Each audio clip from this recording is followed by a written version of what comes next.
independent comic crowdfunders? Are you sick of using Indiegogo and Kickstarter? Then look out, because there's a brand new crowdfunder out there specifically for comics, and it's called Zoop. That's the name you're settling on? Zoop? Okay. Hey everyone, welcome back to the Damn Fan channel. Now you see, it's a hot day today, so I'm doing iced tea instead. Today we're talking about Zoop, as this was launched not too long ago. It is a crowdfunding website. I mean, you do have to wonder, like, if this is the name they settled on, what were the rejected names? Did they want to call it Zap, but that was already taken, so they were like, ah, shoot, what's close enough to Zap? Oh, I know, Zoop. Is this supposed to be an acronym for something? Zealous optical orifices. Never mind, I'm not doing the next. Alright, let's find out about Zoop, guys. Zoop is a new crowdfunding website that's launching its first campaign today. This new crowdfunding platform is boosting a series of services that long-standing crowdfunding platforms like Kickstarter and Indiegogo don't. Zoop is founded by Jordan Plosky, I don't care if I said his name wrong, and Eric Moss. Both are no stranger to the crowdfunding process and so believed they'd be able to create a new platform that would alleviate pain points that many creators are likely familiar with. To start with, Plosky explained that Zoop is most focused in the world of comics to start, but with plans to get into gaming, like tabletop gaming, card games, board games, high-end collectible toys, statue figurines, and other things like that. Basically everything that's sold in a comic book store to make up for the lack of comic book sales. Alright, Zoop for creators. This is what we want to know. The offering Zoop is putting out there is to assist with a campaign from start to finish. Their service includes administration, pre-order, production, fulfillment, and marketing? In the world of comics, we act as a client representative to third-party vendors such as printers, also fulfillment houses, so people don't want to be packaging 500 to 5,000 packages of something themselves. We'll take care of the research it takes, the sourcing, and the vetting and negotiating with different companies so you can figure out who you want to work with. That goes for all of those categories: category management, marketing, shipping, printing, fulfillment. That takes a ton of time and work. Okay, so to clarify for people who don't crowdfund, if you have too many books to fulfill and you want to hire a fulfillment center, you can do that yourself. You don't need an agent to go out there and do it for you. But the selling point of this is that they're gonna do everything for you, so you can just sit back and focus on doing the comic, and then you won't have to worry about anything else. And that's primarily what they're marketing themselves as. They're going to be like an all-around service for you that's going to take care of everything else. All you have to do is work on your comic. You don't even have to market your comic. You don't even have to market your own comic. They're gonna handle all of that for you. Those are some hefty promises that they're just throwing out there. So just keep that in mind. Now maybe they're just throwing out those promises because they want people to join in and hop on the bandwagon. They want to fill up their site with more content. But this is the main thing that they're selling themselves on, is that you don't want to do the work, we'll do it for you. At the moment, Zoop is beginning its life cycle as a curated platform, so don't expect to apply immediately. There are plans in the future to grow out and allow anyone to pitch a campaign to be worked on by the Zoop team. Okay, so you're pitching campaigns, just like how you would pitch to a publisher. So basically, Zoop is a crowdfunding publisher.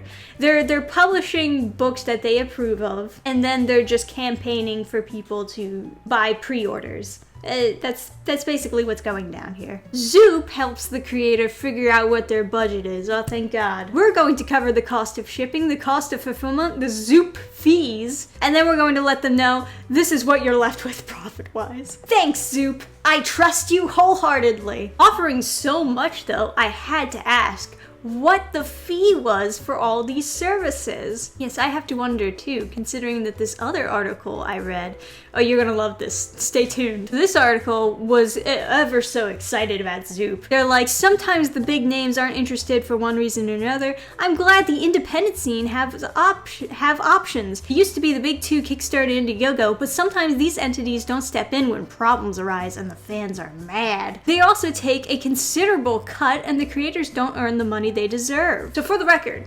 Indigo, it's 5%. It's not a lot at all. It's not what I would consider a considerable cut. It's pretty low compared to like what publishing on Comixology where they take 50%, or super chats on YouTube where they take 30%. Like 5%, I can 100% live with 5%. Plosky responded that including platform fee, credit card processing, and all of the marketing, campaign management, and fulfillment fees, that Zoop takes 25% of the campaign's earnings. This is a stark difference to Kickstarter and Indiegogo taking 5% of the fees, but Plosky explained more thoroughly why, despite how that sounds bad at first glance, it might be the cheaper option when you break it down. Thanks, Zoop.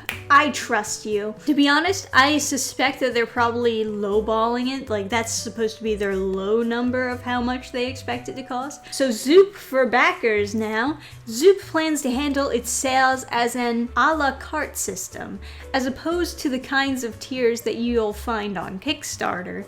This was planned as a way to ensure that the backer can get just the book if they want the minimum amount, but then that opens up the options of other add-ons. I mean, Indiegogo and Kickstarter have add-ons too, don't they? I think people have told me about Indiegogo add-ons.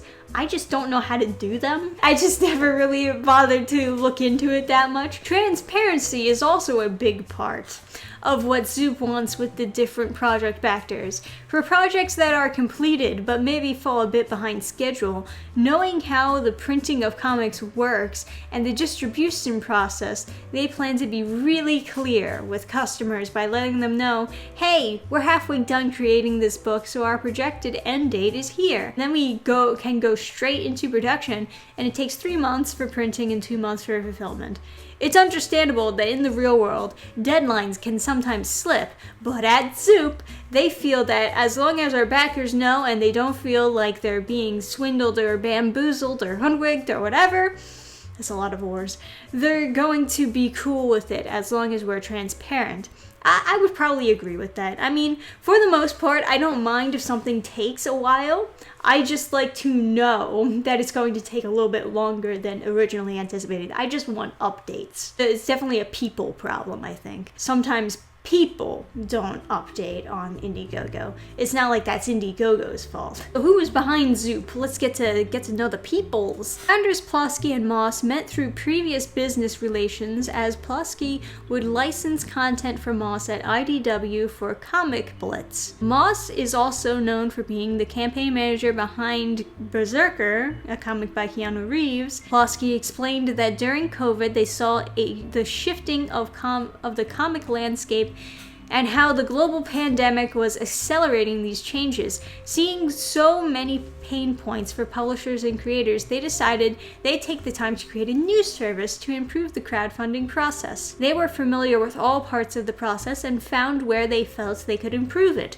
While Zoop still has growing to do, the founders feel extremely confident in phase 1 of Zoop. Brett Schenker, founder of GraphicPolicy.com, is also part of Zoop, planning on assisting with campaign marketing. Recently, Camille Zhang has joined Zoop as an advisor as well, again with deep knowledge of crowdfunding and comics. So Zoop is getting its criticism here and there. Now, to be fair, I don't care that they want to make their own business. That's fine. I'm not against like new businesses popping up. And you know, maybe it is a good idea for people who don't really know much about crowdfunding to just be able to rely on what is essentially a publisher to do that for them. That's part of the reason why people want to get published by a publisher rather than self-publish, is because they want somebody else to take care of that other stuff. And that's fine. If that's what you want to do, that's totally fine. Now, in a lot of cases, it's definitely more beneficial for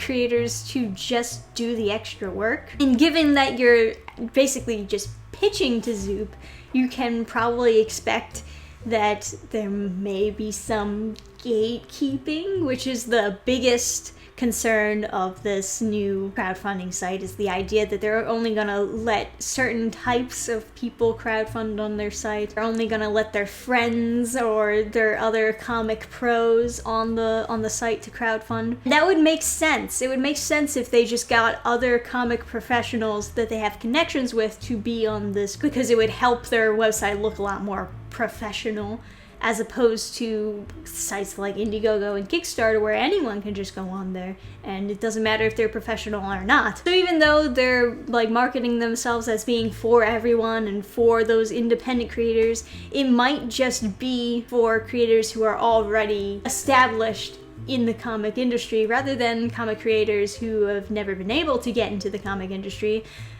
like me.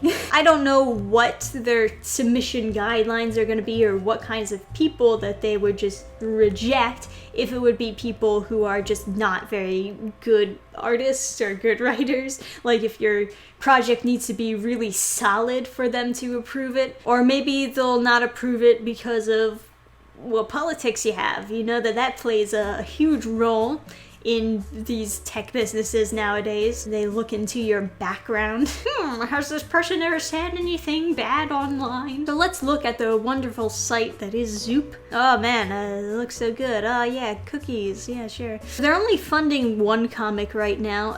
There are other comics that are in the coming soon section, but it looks like they're just doing one at a time. Maybe the idea is to like not take away backers from other campaigns by doing one campaign at a time. I don't know.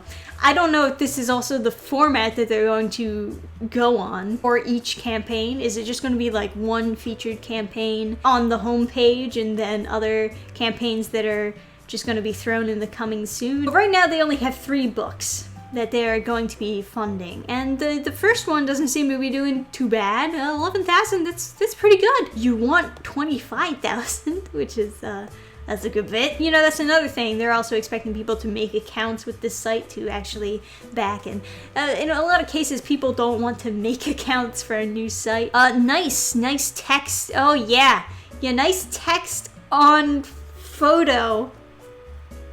Who's your designer? I mean, I guess I shouldn't be I shouldn't be lecturing them about that. Have you seen my website?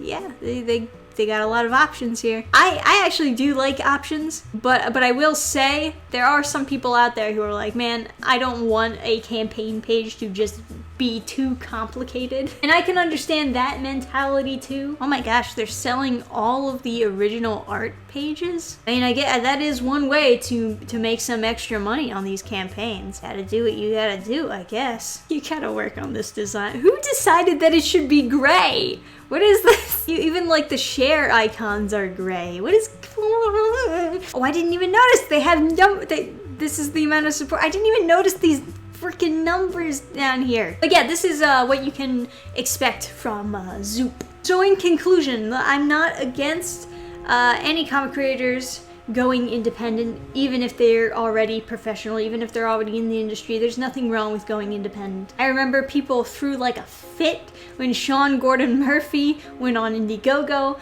It's like, who cares? Let him do his own thing. I also don't care if comic book publishers want to try to crowdfund their comics. That's also fine. Zoop does seem more like a publisher, considering that you have to pitch comics to them for them to go through the entire process of making. Considering that crowdfunded comics have been doing very well recently, a lot of people are thoroughly convinced that crowdfunding is the new way of doing comics. This is like going to be the new thing. And it's been mentioned before that like, hey, you don't have to go to Indiegogo or Kickstarter to actually crowdfund your comic.